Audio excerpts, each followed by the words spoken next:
রাষ্ট্র বানাতে হলে এই 14টা জিনিস ব্যক্তি, পরিবার, সমাজ আর রাষ্ট্রে এগুলো পালন করা লাগবে। কি কথা বলছেন? আমাদের যেহেতু নতুন একটা রাষ্ট্র আল্লাহ দিয়েছে, এখন যা জায়গায় ছিলাম যা তার চাইতে এখন অন্তত একটু আছি। এই রাষ্ট্রকে এখন কল্যাণকর রাষ্ট্র যদি বানাতে হয়, 18 কোটি জনগণকে যদি জনসম্পদে পরিণত করতে হয়, তাহলে এই 14টা বিষয় মানা লাগবে, নয়তো আপনি কল্যাণকর রাষ্ট্র বানাতে পারবেন না।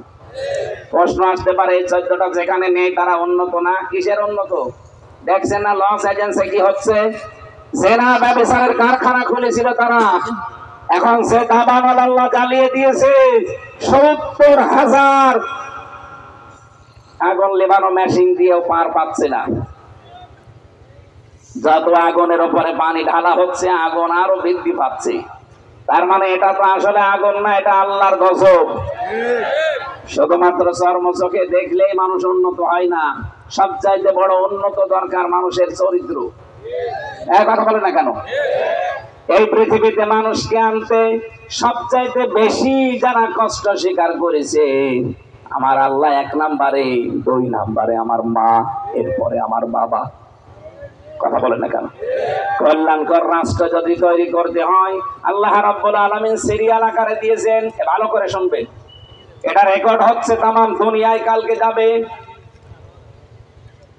সূরা বনী ইসরাইল থেকে আমরা তেলাওয়াত করেছি 23 নম্বর আয়াত থেকে আরম্ভ করে 38 নম্বর আয়াত পর্যন্ত আমরা আজকে তাফসীর করব, যতক্ষণ অন্তত সময় লাগে। থাকবেন তো ইনশাআল্লাহ?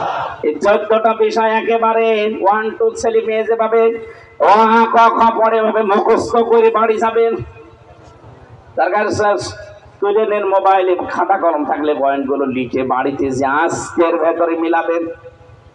হয়তো সবগুলো আমরা পারবো না, কিন্তু 14টার ভেতরে যদি 10টাও মানা যায়, তাহলে বাংলাদেশ দাঁড়িয়ে যাবে।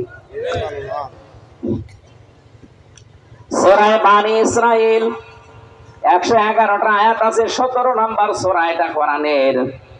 মক্কায় নাজিল হয়েছে, 12টা রুকু আছে, মাত্র একটা আয়াতের 4 ভাগের 1 ভাগ আমরা পড়েছি। আল্লাহর দিকে আমরা এবার মনোনিবেশ করছি। রব্বুল আলামিন বলেন, আমার নবীকে আমি নিয়ে আসলাম, এখানে বিভিন্ন জিনিস দেখালাম, লিনুরিয়াহু মিন আয়াতিনা, আমার যত নিদর্শন ছিল সব তাকে দেখিয়েছি। জান্নাত, জাহান্নাম, পুলসিরাত, মিজানের পাল্লা, এই সবগুলো তাকে একটা একটা করে দেখাচ্ছিলাম। হঠাৎ করে আমি জান্নাতের ভেতরে একটা সবুজ গম্বুজ, এর চারিপাশে জিবরাইলকে বললাম তাকে ঘোরাও। ফেরেশতা জিবরাইল বলে, নবীকে আমি ঘোরাচ্ছিলাম এই গম্বুজের ভেতরে, হঠাৎ দেখি গম গম করে আওয়াজ হচ্ছে। নবীজি জিজ্ঞাসা করে, ইয়া আখি জিবরাইল, হে ভাই জিবরাইল, এই যে আওয়াজ হয় কিসের?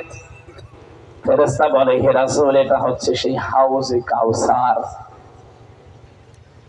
এর চারিদিকে আপনি একটু ঘুরে দেখেন কি সুন্দর করে দৃশ্য তৈরি করা।